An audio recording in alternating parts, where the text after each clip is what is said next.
things that we actually put together with Canada Helps and Charity Village and Care2 is this resource looking at trends in terms of online giving provided by Canada Helps, and then email provided by us in our study that we've looked at. Is how is it trending over time? Is it up or down? What are organizations seeing as it relates to online fundraising? So I just want to share a couple of key data points to add some, data to the conversation about what's happening right now, what we're seeing.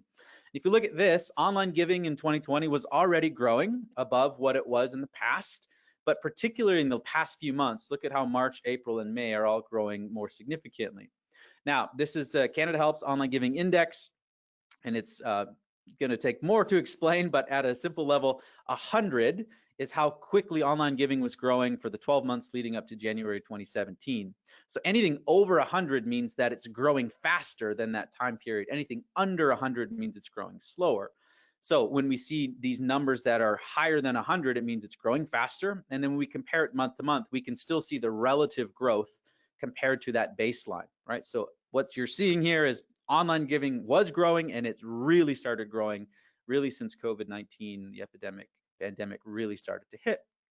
We also saw this across almost every vertical. You'll see that one red arrow there in international, and every single Canadian province, we've seen online giving growing.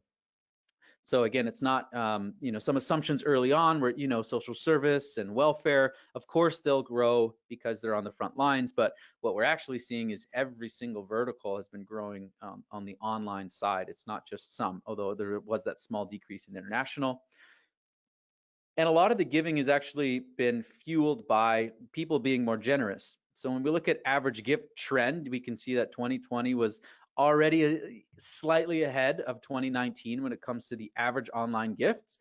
But again, particularly March, April, and then a little come down in May, a significantly greater average gift, which is really what's driving that or fueling the online giving growth. And this is actually pretty unique to Canada. We did the same type of thing in the US, and we found a little bit of the opposite, where a lot of the growth in online giving, which we are seeing, is being fueled by more volume, more transactions, even though people are giving less.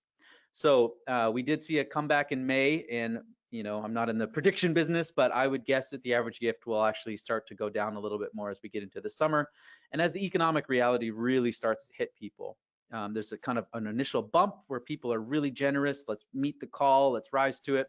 And then at some point, you run out of money, you get tired, you have your own financial constraints. So I hope this trend continues, but I would guess that it actually wouldn't. So anyways, what we're seeing is that there's not necessarily that many more people giving, but those that are giving are actually being more generous on average when it comes to online. So giving is up. No, that's not what I'm saying. Online giving is up quite definitively. But when we look at overall giving, and I'm sure many of you are experiencing this is Imagine Canada's report coming from Q1. Charities are struggling in Canada when it comes to overall revenue. 2/3 roughly are seeing quite significant decreases across all organization sizes. So yes, online's growing. How much of that is a shift from other channels like direct mail? It's really hard for us to say, but overall, charities in Canada are struggling. Nonprofits in the US are really struggling. So I don't want to think that, hey, everything's all rosy. Look at how much money everyone's raising. No, online giving is growing for sure. It's growing even faster now, but overall giving is down. So that's kind of like what's happening in terms of giving and online, but what are organizations doing in terms of their email? Well, we see that email volume has been trending up, and then we did see a spike around Giving Tuesday now, the first week of May. But especially since COVID hit, there's a bit of a pause at first, and then you can see that spike at kind of the end of March, and then that trend has generally continued on, although we're starting to see a slight decline. And email volume increased across pretty much every vertical. These are slightly different verticals than the one Canada Helps tracks. And people are sending more relevant messages. You can see no one was talking about COVID at all until about middle of March. And then we saw a big spike, and it's flatlined a little bit. And now we're starting to see a little bit of organizations moving away from COVID-related messaging.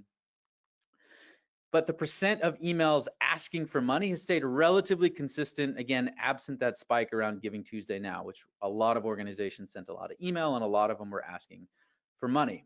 So the mix of emails hasn't really changed that dramatically, even as volume has grown.